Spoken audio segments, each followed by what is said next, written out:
Hello everyone. This is like 2 weeks into the coronavirus lockdown here in Contra Costa County in Northern California. We've been on it a little earlier than the rest of the state. I had to close the business here on the 17th. It was scheduled for April 7th, but it looks like it's going to go all the way through April. So anyways, just to keep me sane, throwing these little videos. Plus, you know, I've been meaning to have content for a long time. I want to get a Patreon account going. I downloaded the app. I just need to just figure that out, get more content going, figure out a way and just keep teaching through that.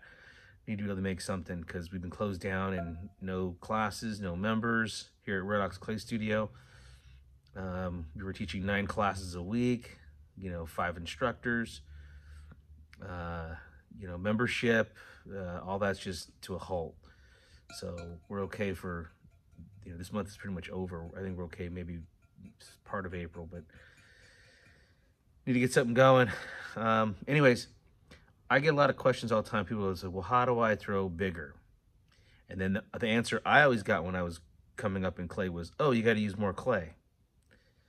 That's obvious, but the answer is how do you throw bigger? Is to get better at throwing this amount. I usually do a little exercise. I'll put together another video about this exercise, but this one is a 1/4 pound of clay, so 4 ounces. If you can throw 4 ounces and then a 1/2 pound and then 3/4 and then a pound and then work your way up, you're gonna be better off. I'll throw this really quick. Actually, I won't throw this, and you'll see that if I could throw this efficiently, I can throw this. This is 5 pounds. Let me show you an example of somebody here at the studio. I don't know if this person will ever see this video. I don't know if they look at YouTube, but if they ever do, I apologize. But this thing weighs, it's a pot. It's not really planted. There's no hole in it. There is a crack. Goes all the way through. Now, the one thing about S-cracks is people always go, oh, I compressed it. Why do I get an S-crack? This thing weighs almost 6 pounds. And so I'll be able to make a pot. I'm going to copy this pot, even though I'd never make a pot like this. I'll copy it with that 5 pounds and I'll make it bigger. And I won't have to trim it. Maybe I will leave a little bit to trim, but I don't know. I'll just be efficient with the clay. We said gigantic crack, not because they didn't compress it. It's because they threw so thick that when they trimmed it, they got down to the drier clay at the bottom, and then they just left it out. And then so this thickness here was still wet. This dried first. This is still wet, and so it wants to pull it apart like it's just tearing it apart through drying. So it's drying, and also it's just throwing too thick. I rarely have S-cracks like that anymore, and it's not because of I'm compressing more. It's just because I'm more efficient with the clay these days. The other is, this is just a mark of someone who's I would say, beginning intermediate, mostly beginner. And so a lot of people that throw this big, they think they're better than they really are. People always go, oh, nice pot. How much clay is that? Oh, it's 6 pounds. Wow, that's so nice. But you pick it up, this thing weighs a ton. And they trimmed off so much off the edge. Now, to their credit, this is a nice foot. It's trimmed. This balance here, they're getting better to this balance. But they got to throw. They got to practice with a smaller amount. Get this smaller amount. Make cups, make mugs, make small bowls, make little things first. Then also, economically, well, I will throw it really quick. Economically, it's just better to start off throwing with less clay. Then there's less investment. And then if it dries up and you don't get to it, especially in a public place, it'll just be more efficient. You won't waste as much clay. So I'll throw this little bit right now really quick just to show you. So it's a 1/4 pound. The reason for this, for throwing this smaller amount, is watch my hands. I have to change my hand positions. I can't normally just muscle it and go after it. That's usually the biggest thing which people can't get better, is because how they're contacting the clay, how their hands and arms are, as opposed to this muscle strength that they're using on the clay. Most people just power it. They lock their muscles, and then you lose all sorts of sensitivity. So this, when you throw it the smaller amount, you need to be able to focus where the pressure is, and you have to be more controlled. When you throw out a lot of clay, it's really easy to be sloppy. and just grind off so much clay. By the time you get to throw anything, you've probably ground off so much. And I can see they even trimmed all the way up to the rim on that thing. So I was brought up with, oh, if you can't throw the clay into the pot, then just trim it off, which I thought was a great thing to say, but it's kind of not really, it doesn't work that way. I would rather throw and be efficient with the clay. And what happened to me for a long time is I was using, I'm not looking at the pot, I'm looking at the camera. I was throwing with the thought of, I'm going to trim it all off anyways. And so I was using throwing as a crutch for, or trimming as a crutch for poor throwing. And so I think if you go about it where you try and throw with efficiency and use trimming to refine the piece and enhance it and finish it, not to make the whole thing. A lot of people just trim the crap out of it. And so you got to get efficient with the clay. This is only a 1/4 pound. I'll do one more pull. It's pretty thin already. We'll do one more. Now, I'm not advocating for, super thin throwing, but you got to be efficient with the clay. And something like this, it will just finish it and make like a little cup. So you don't have to trim it. Just do something like that. Don't worry about any decoration yet. Just get good at finishing the piece, getting it on and off the wheel, and throwing it in a way where you don't have to trim it. I'm not advocating for no trimming. Just in the beginning, try to be efficient with the clay. Then you can stay focused on what you're doing. And then when it comes to throwing something larger, then it's more efficient, okay? So that's a 1/4 pound of clay. And I'll just cut it open so you can see.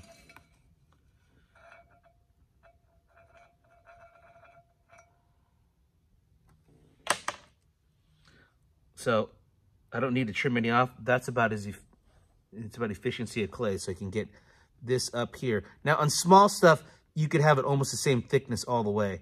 But as you get larger, this is going to have to be thicker just to support the weight of it.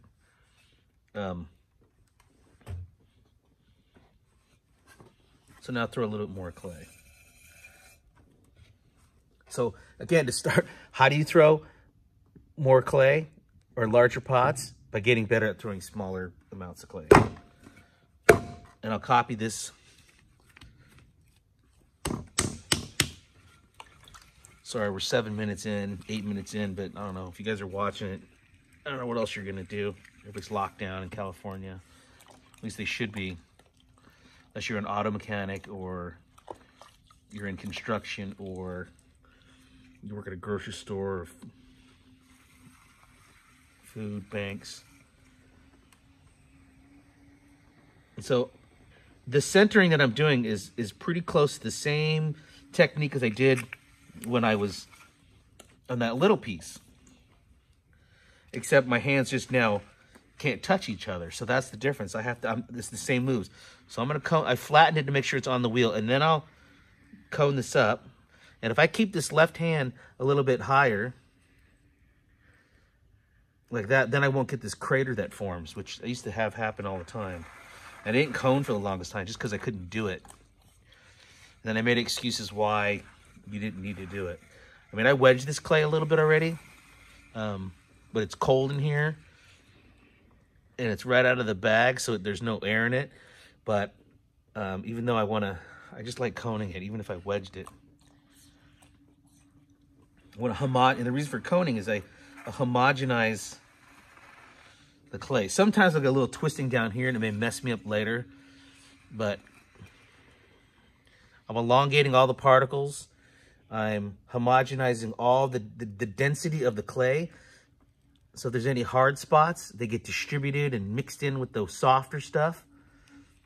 Because in a bag of clay, it's been sitting for a little bit, the outside of the clay is firmer than the interior, than the middle of the bag. So, especially when you cut off a big chunk, it's more prevalent, okay? So now I'll just get this back down and define the...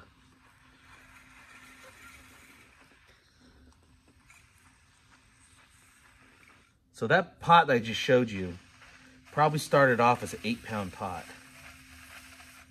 Right now it weighs 6. He probably trimmed off a lot. There's a lot trimmed off. Even trimmed the inside, which you can do whatever you want, I guess. But I was always raised that you don't trim the inside of a bowl or a pot. But if you could just throw the whole thing, then why even throw it? Just throw a solid piece of clay on there and just trim it away.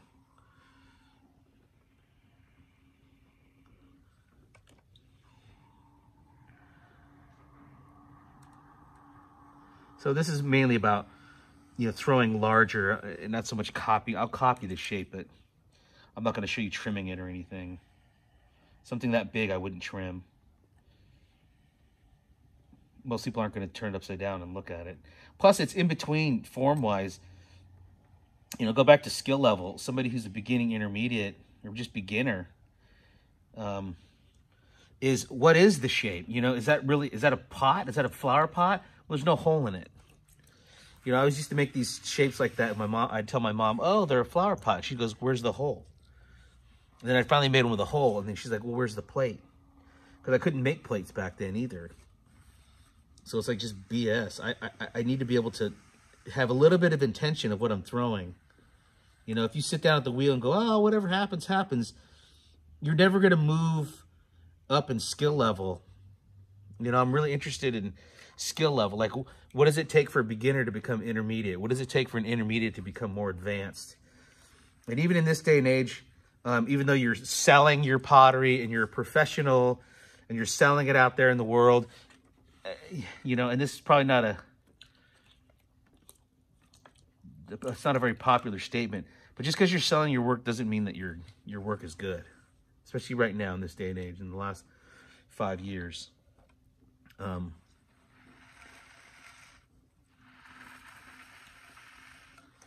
Okay, right now what I'm doing is I'm thinning the wall. I'm just going to get this wall thickness thinner, so when I make a pull, I can feel the wall thickness.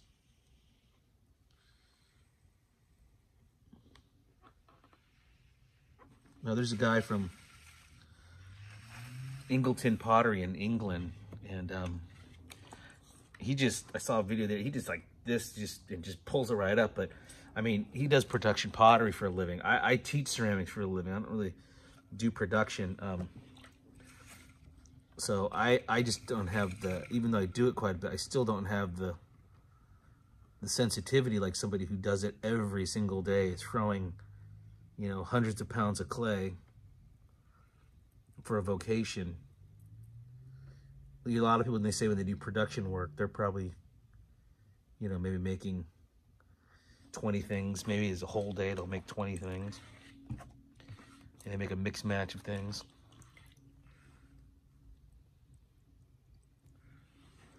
Okay, so we'll make that pot.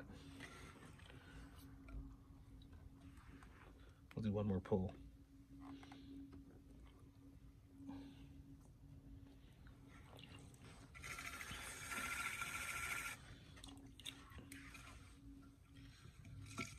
So I'm using this part of my first knuckle, not up here. I used to think it was here, but it's down here. Here I lose a lot of sensitivity. Here I have a little bit more sensitivity. And then I stick my thumb out. So I'm cradling the clay in between here, and I could push more from the inside. But I push here, and then I can really guide it straight up like that.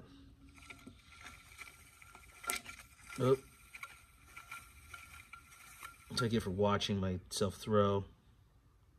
Looking at the camera.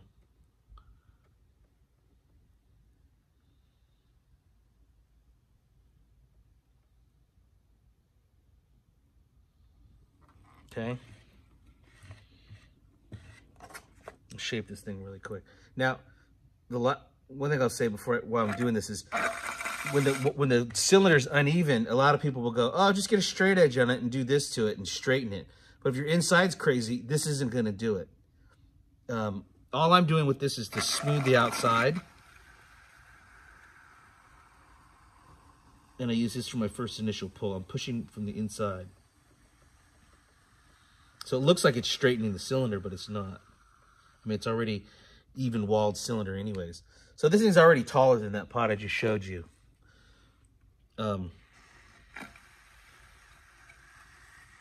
And as far as the shaping thing, I'm not pushing out a lot at the very, very bottom.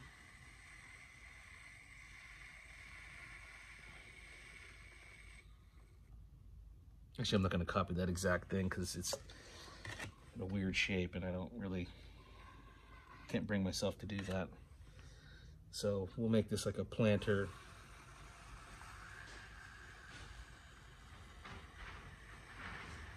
All right, so that's how you throw larger. All right, somebody just walked. Let's see. Hi.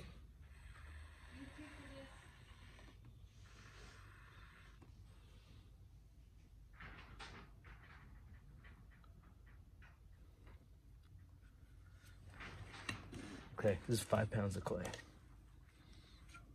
Should I cut this open? No, it's pretty easy.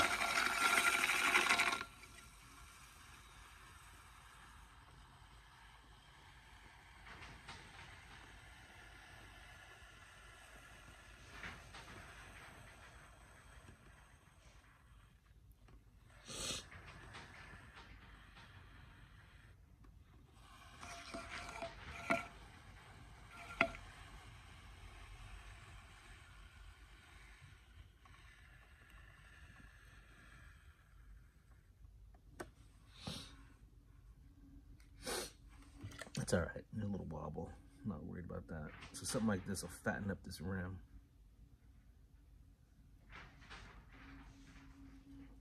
Round it.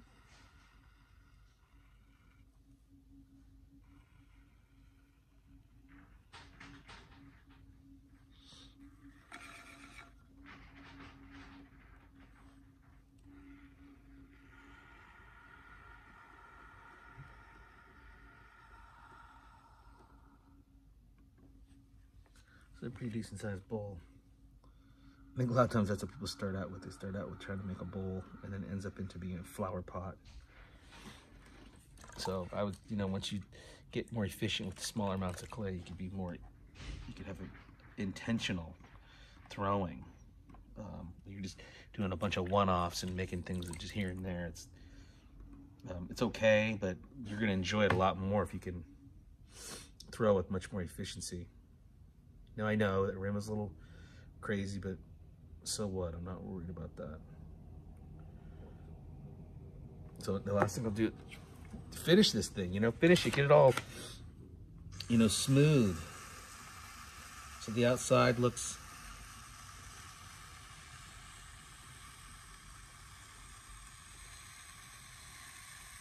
a little bit of wobbly when I gouged it from looking at the camera while I'm throwing.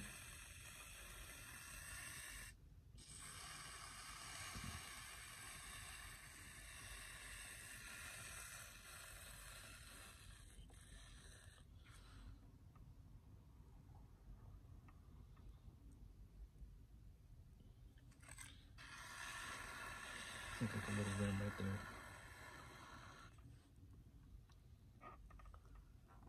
Gouged it again with my finger. Little gouge, what I'll do is I'll do that.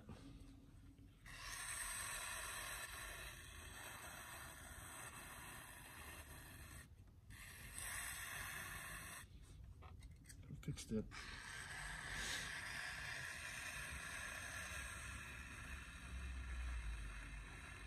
And just making that little mark right there makes it look like the rim is thicker than it really is. So it's better to be fooled when you pick it up and it go, wow, it's a lot lighter than it looks. But when it looks light and you pick it up and it weighs like a ton, you're like, oh my God, it's like an anchor. So I'll show you the inside in a sec, but first how I'd finish this is just make a, leave this as a bowl. Trim off that stuff off the bottom.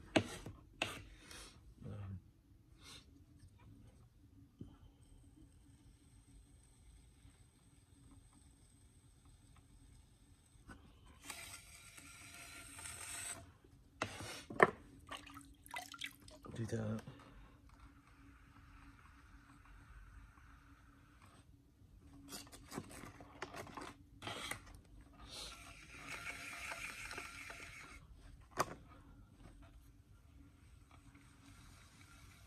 Try and echo the same kind of line at the top that I have at the bottom.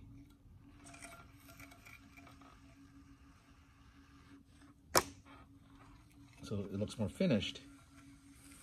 You know, you're thinking about the bottom and the top, and it's not just this random thing that I just somehow cobbled together and accidentally made.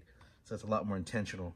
So it's gonna read as a pot that you intentionally try to make. So anyways, longer than I wanted video, but anyways, 20 minutes plus. But I know a lot of people are at home, so thank you for indulging in it. And I will get some Patreon thing going very, very soon here. Let's look at the inside. Okay. All right. Thanks a lot. Bye.